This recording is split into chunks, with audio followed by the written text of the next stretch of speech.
Hi hello నమస్తే welcome back to my channel. నేను మీ శ్రావణి. ఇవాళైతే మరో మంచి హెల్తీ రెసిపీతో అయితే మీ ముందుకు వచ్చేసాను. మునగాకుతో ఫ్రై అండి. ఇదైతే మాత్రం one of the green leafy vegetable కాబట్టి ఇందులో న్యాచురల్గానే ప్రోటీన్ అనేది ఎక్కువగా ఉంటుంది. This is good for only vegetarians అని చెప్పొచ్చు. నాట్ ఓన్లీ వెజిటేరియన్స్ అండి, ఎందుకంటే వెజిటేరియన్స్కి అయితే ఓన్లీ వెజ్లోనే రెసిపీస్ చూసుకోవాలి కదా. అదే నాన్ వెజిటేరియన్స్కి అయితే చాలా రెసిపీస్ ఉంటాయి కదా, ఫిష్, మటన్, ఎగ్ అన్నీ ఇలాగా. సో అందుకోసమే నేను ఓన్లీ వెజిటేరియన్స్ అన్నాను. తర్వాత అయితే కాల్షియం, ఐరన్, ఫైబర్ ఎక్కువగా ఉంటుంది.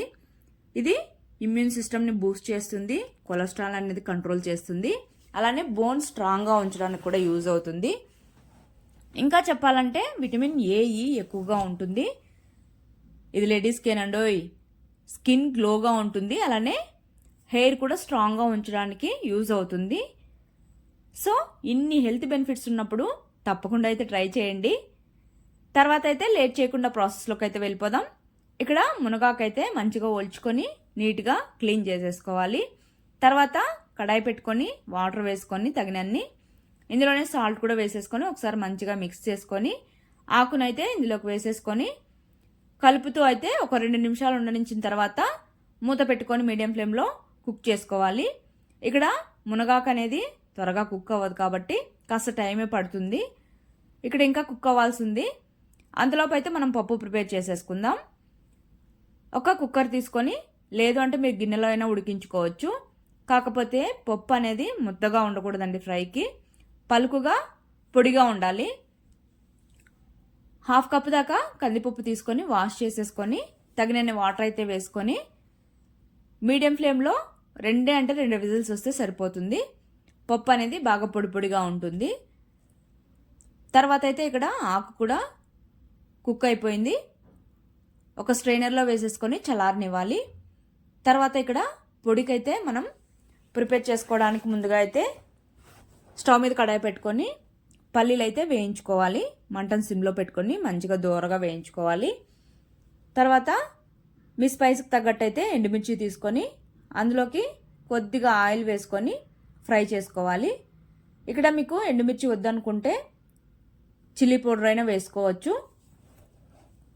కాకపోతే మనం ఎండుమిర్చి వేసామంటే ఆ టేస్ట్ అనేది బాగుంటుంది. తర్వాత ఇక్కడ ఎండుమిర్చి కూడా వేగిన తర్వాత తీసి పక్కన పెట్టేసుకోవాలి. ఇప్పుడైతే ఇక్కడ ఆకు కూడా పూర్తిగా చల్లారిపోయింది.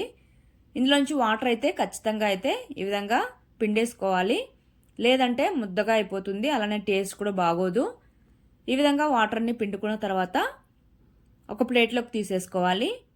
ఇక్కడ మనకు పప్పు కూడా ఉడికిపోయింది. ఇక్కడ మనం పట్టుకుంటేనే మెత్తగా అవ్వాలి, ఆ విధంగా అయితే ఉండాలి. నేను ఇక్కడ చూపిస్తున్నట్టుగా ఈ విధంగా కుక్ అయిన తర్వాత వాటర్ అన్ని వంపేసి ఒక బౌల్లోకి అయితే తీసేసుకోవాలి. ఈ విధంగా బౌల్లోకి తీసుకున్న తర్వాత ఇందులోకి మనం పక్కకు తీసుకున్న ఆకును కూడా వేసేసుకొని 2 మంచిగా మిక్స్ చేసేసుకోవాలి. పప్పు ఆకు కలిసిపోయేలాగా ఈ విధంగా మిక్స్ చేసేసుకున్న తర్వాత అయితే పక్కన పెట్టేసుకొని ఇప్పుడైతే పొడి అయితే ప్రిపేర్ చేసేసుకోవాలి. ఇక్కడ పొడి అనేది మంచిగా రోట్లో దంచినట్టే ఉండాలి. అంటే ఎండుమిర్చి వేసుకున్నామంటే మంచిగా టేస్ట్ కూడా బాగుంటుంది పొడి కంటే కూడా. తర్వాత ఒక మిక్సర్ జార్ తీసుకొని మనం వేయించుకున్న ఎండుమిర్చి అలానే పల్లీలు కూడా వేసేసుకోవాలి. తర్వాత ఇక్కడ బెల్లం అనేది యాడ్ చేస్తున్నాను. మీరు వద్దనుకుంటే స్కిప్ చేయొచ్చు, కాకపోతే ఈ బెల్లం వేయడం వల్ల టేస్ట్ అనేది మరింతగా బాగుంటుంది. తర్వాత ఇందులోనే సాల్ట్ కూడా చూసుకొని వేసుకోండి, ఆల్రెడీ మనం ఆకులో కూడా వేసాం కాబట్టి.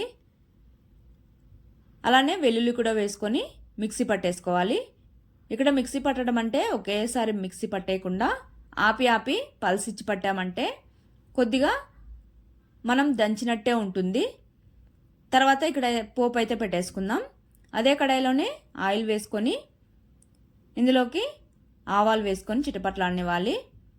తర్వాత ఎండుమిర్చి అలానే కరివేపాకు కూడా వేసేసుకొని చిటపట్లాడాక ఇక్కడ ఆనియన్స్ అనేవి సన్నగా పొడవుగా కట్ చేసుకొని వేసుకోవాలి. వేసుకున్న తర్వాత ఆనియన్స్ అనేవి మంచిగా దోరగా ఫ్రై అయిపోవాలి. ఈ విధంగా ఫ్రై అయ్యాక ఇందులోనే పసుపు అలానే చిటికెడు సాల్ట్ కూడా వేసేసుకొని పచ్చివాసన పోయేంత వరకు ఫ్రై చేసేసుకోవాలి. ఈ విధంగా ఫ్రై అయ్యాక మనం మిక్స్ చేసి పెట్టుకున్న ఆకును కూడా ఇందులోకి వేసేసుకొని ఒక 2 నిమిషాల పాటు మిక్స్ చేసేసుకొని ఫ్రై అవ్వనివ్వాలి. ఈ విధంగా మిక్స్ చేసుకొని ఫ్రై అయ్యాక ఇందులోకి మనం మిక్సీ పట్టుకున్న పొడి అయితే వేసేసుకోవాలి. మీకు ఎంత అవసరం అనిపిస్తే అంత పొడిని అయితే వేసేసుకోవాలి. ఈ ఫ్రైకి ఒట్టిగా తినేటట్లయితే పొడి మొత్తం వేసేసుకుంటే సరిపోతుంది. పొడి వేసుకున్నాక అది కూడా మొత్తం ఆకు పొడి కలిసిపోయేంత వరకు మిక్స్ చేసేసుకొని ఒక్క 2 నిమిషాల పాటు మూత పెట్టుకొని సిమ్లో వదిలేస్తే సరిపోతుంది. తర్వాత ఏముంది, ఇంకా సర్వ్ చేసేసుకోవడమే. చాలా సింపుల్గా అయిపోతుంది. మోస్ట్లీ టేస్ట్ కూడా అలానే ఉంటుంది. ఇదైతే మాత్రం ఏ విధంగా తిన్నా చాలా టేస్టీగా అయితే ఉంటుంది. ఒట్టిదే తిన్నా, చపాతీలో కానీ రైస్లో కానీ లేదు అంటే పప్పులో కానీ సైడ్ డిష్గా తిన్నా ఎలా తిన్నా బాగుంటుంది. సో తప్పకుండా అయితే ట్రై చేయండి. ట్రై చేశాక మీకు ఎలా వచ్చిందో కామెంట్ చేయండి. అలానే మరిన్ని మంచి రెసిపీస్ కోసం అయితే మన ఛానల్ సబ్స్క్రైబ్ చేసేసుకోండి. Bye. Thank you for watching.